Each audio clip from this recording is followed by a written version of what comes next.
1월 18일 토요일 GT 묵상에 함께 하신 여러분 주님 이름으로 환영하고 축복합니다.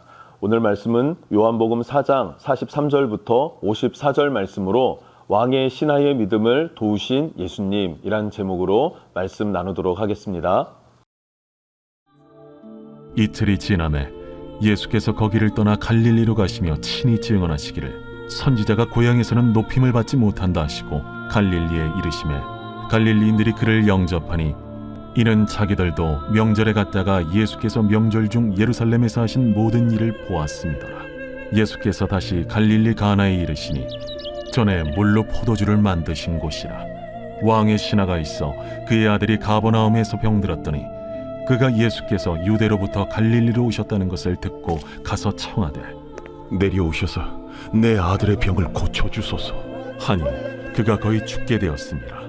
너희는 표적과 기사를 보지 못하면 도무지 믿지 아니하리라. 주여, 내 아이가 죽기 전에 내려오소서. 가라, 내 아들이 살아있다. 그 사람이 예수께서 하신 말씀을 믿고 가더니 내려가는 길에서 그 종들이 오다가 만나서 아이가 살아있다. 하거늘 그 낳기 시작한 때를 물은즉 어제 7시에 열기가 떨어졌나이다. 그의 아버지가 예수께서 내 아들이 살아있다 말씀하신 그때인 줄 알고 자기와 그 온 집안이 다 믿으니라. 이것은 예수께서 유대에서 갈릴리로 오신 후에 행하신 두 번째 표적이니라.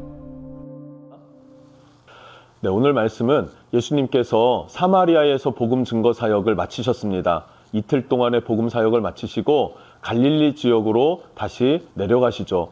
내려가시는데 자신이 사역하고 또 자신이 살아왔던 고향으로 가지 않으시고 가나 지역으로 갑니다. 혼인잔치가 있었던 가나 땅으로 들어가셨다라는 거죠. 왜 그곳으로 가셨는가? 예수님께서 친히 말씀하시기를 선지자가 고향에서 높임을 받지 못한다 하시면서 고향으로 가지 않으셨다는 말이에요. 고향 사람들은 어떻을까요? 예수님이 어렸을 적에서부터 요셉의 아들로 자란 그 모습을 본 거죠.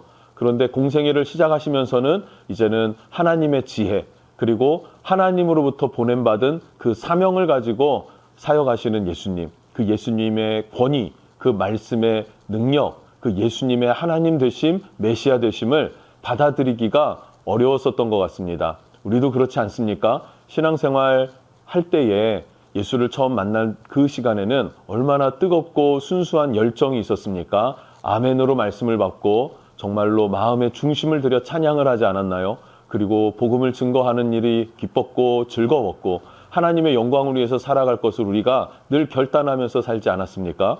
그런데 5년, 7년, 10년, 20년 지나다 보면 그 예수님께 받은 은혜, 그 예수님께 받은 사랑이 너무 익숙해져서 그 은혜와 사랑이 우리 심령 안에 감격으로, 감동으로 남지는 못하는 경우가 많은 것 같습니다.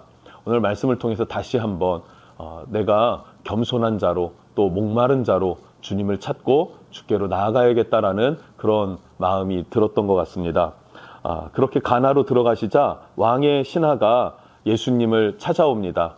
왕의 신하, 여왕은 헤롯 안디바라고 하는 왕이었을 거다라고 학자들이 말하고 있고요. 그의 신하였던 한 사람이 자기 아들이 병들었어요. 그래서 곧 죽어가고 있습니다. 아버지 입장에서는 얼마나 아플까요? 얼마나 마음이 힘겨웠을까요? 차라리 내가 아프고 내가 죽는 게 낫지 내 아들이 아파서 죽어가는 모습을 보는 것이 너무나 어려웠을 것입니다. 그런데 이 위기가 곧 기회가 되는 것이죠. 왜 그렇습니까? 예수님께서 오신다는 소문을 듣고 예수님께 나아가면은 내 아들도 나을 수 있다는 믿음이 생긴 거예요.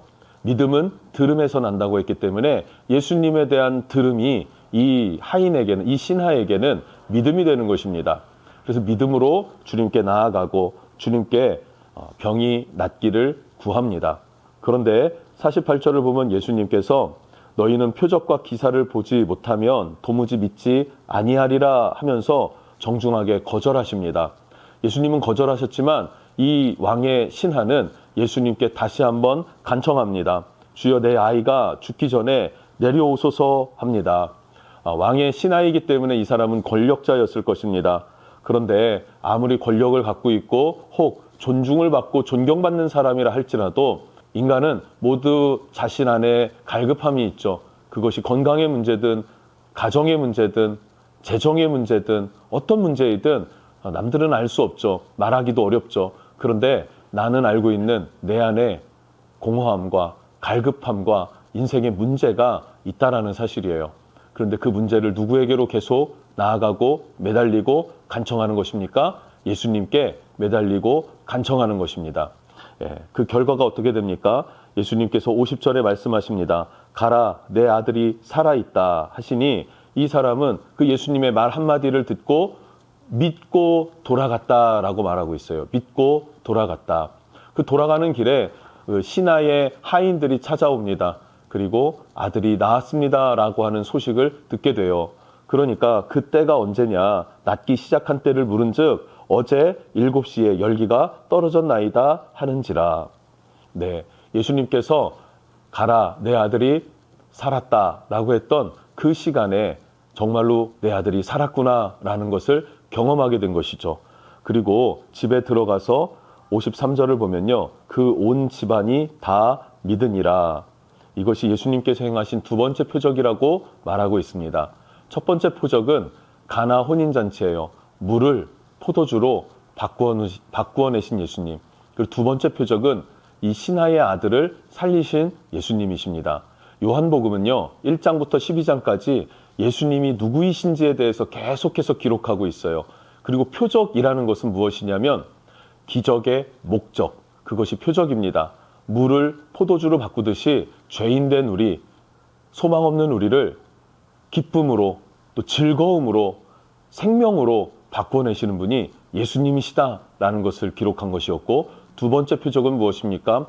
질병의 절망 가운데, 죽음의 두려움 가운데 있는 우리들을 살리시는 분이 예수님이다라는 것을 증언하고 있는 것이죠. 그래서 이 신하의 가족들은 다 예수님을 믿게 되었다라고 성경은 말하고 있습니다.